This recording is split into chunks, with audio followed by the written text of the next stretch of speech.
Hello mayam indigenous Manipuri foods na mayam channel asida taram no okjari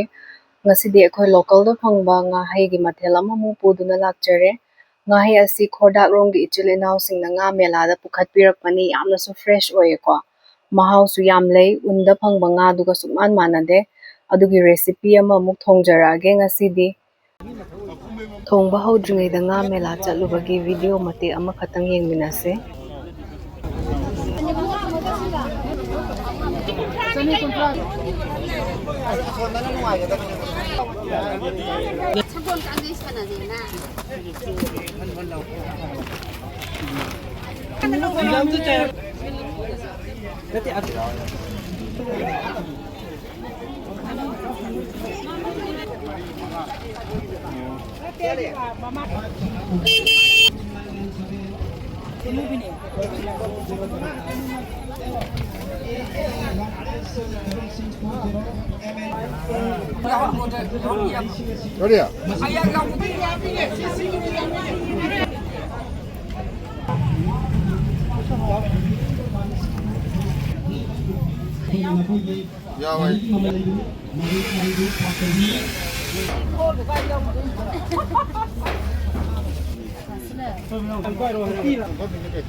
Khoina thonggadaba Ngahei do sida leizare adudi thongba hawnaba tawrase ko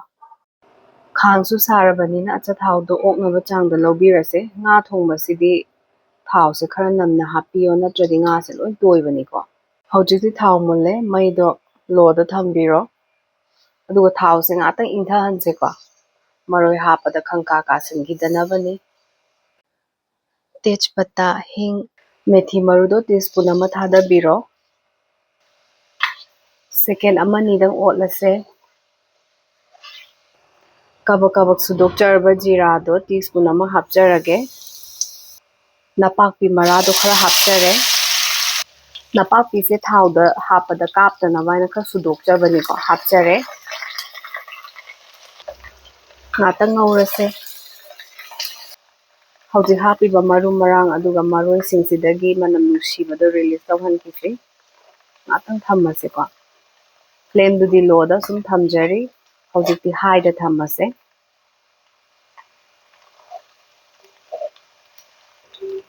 fadigo maru do kabak kabak sudok chabani ko teaspoon tangkhai mani adu hapchin jarage ngatang otlase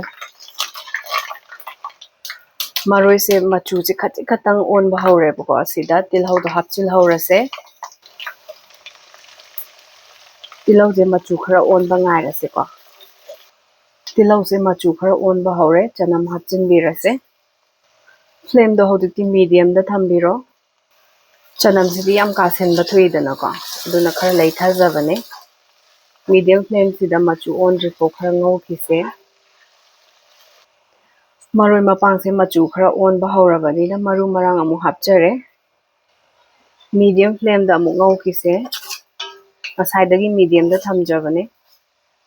maroi mapang ngau base sa nga thongbadadi yamna maru oi ko yam cheksinna tawbiyo khara ka khradi injang gi mahau mang bane aduna maroi mapang ngau base khwaidagi maru oi ba step amane sing hapchilase mai do lo da thambiro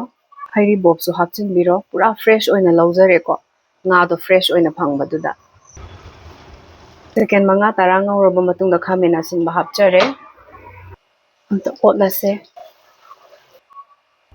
flame do medium da thambiro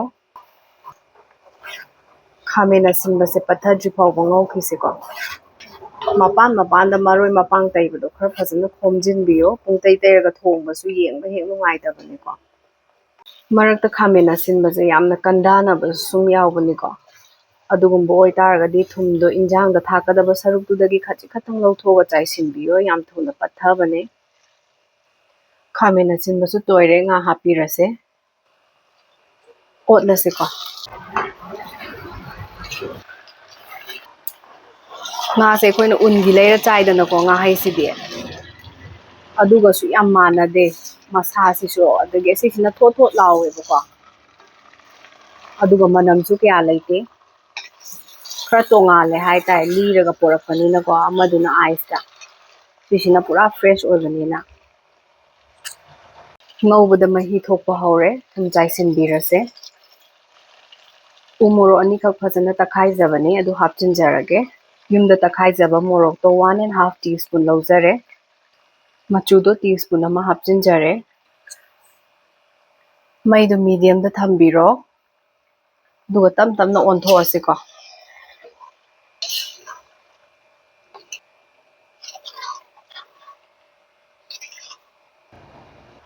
ꯑꯣꯠꯂꯕ ꯃꯇꯨꯡꯗ ꯃꯩꯗꯣ